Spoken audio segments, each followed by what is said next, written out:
Jared Kushner attends bilateral meetings held by President Donald Trump and China's President Xi Jinping on November 9, 2017 in Beijing.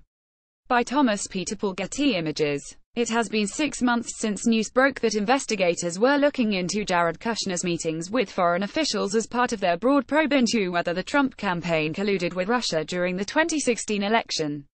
Since then, congressional committees have sifted through documents and called witnesses, including Kushner, to testify 4 hours on Capitol Hill. Last month, special counsel Robert Mueller handed down his first indictment, and he has begun interviewing a handful of key White House aides, turning up the heat on President Donald Trump's inner circle. Kushner has vociferously denied any collusion, despite his multiple meetings with Russian officials, formalities and part of the job, he claims, that went unreported on his security clearance form due to an alleged clerical error. But according to a report from the Wall Street Journal, Mueller and his team remain deeply interested in many of Kushner's dealings. Specifically, investigators have been asking witnesses questions about Kushner's involvement in a series of controversial events that transpired over the past year and a half, including Kushner's role in firing former FBI Director James Comey, a decision that many believe was a fatal mistake, and which led to Mueller's appointment. Sources familiar with the situation confirm that Kushner supported his father-in-law's choice. Investigators are also looking into Kushner's role in setting up meetings and communications with foreign leaders during the transition, according to the Journal.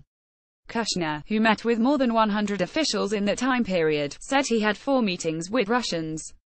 One of those sit-downs was with Sergei Gorkov, chief executive at a Russian state-owned bank that was on a U.S. sanctions list over Russia's annexation of Crimea.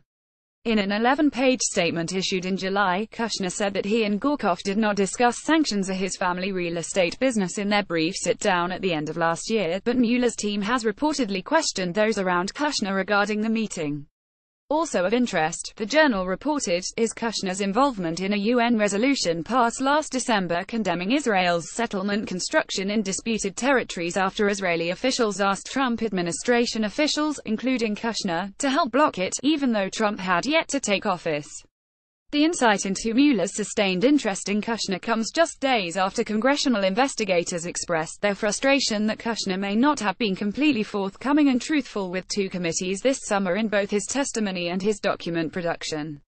Last week, Senate Judiciary Committee leaders sent Kushner's attorney, Abby Lowell, a letter explaining that they are still missing documents they requested last month, adding that there are several documents known to exist that Lowell did not turn over in his initial production, including emails sent to Kushner last year about WikiLeaks, which Kushner then forwarded to another campaign official.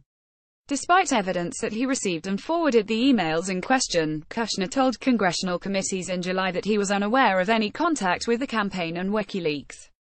In response, Lowell said in a statement that a communication in which he was a copied recipient and was not about Russia contacts by him or apparently by anyone else was not responsive to any request about Mr. Kushner's own contacts. On Monday, Lowell told CNN, if you look at the content of these emails, HE's the hero. HE's the one who's saying there shouldn't be any contact with foreign officials or foreign entities. The swirl of suspicion around the West Wing princeling has had a chilling effect on what was once an expansive mandate to reform the government. In September, the Journal reported that Trump's lawyers had suggested that Kushner resign, worried that his meetings with Russians and financial dealings could imperil the White House. As I reported earlier this month, several sources have said that President Trump himself has repeatedly reminded the couple of what a nice life they had in New York before they were getting killed by the press in D.C.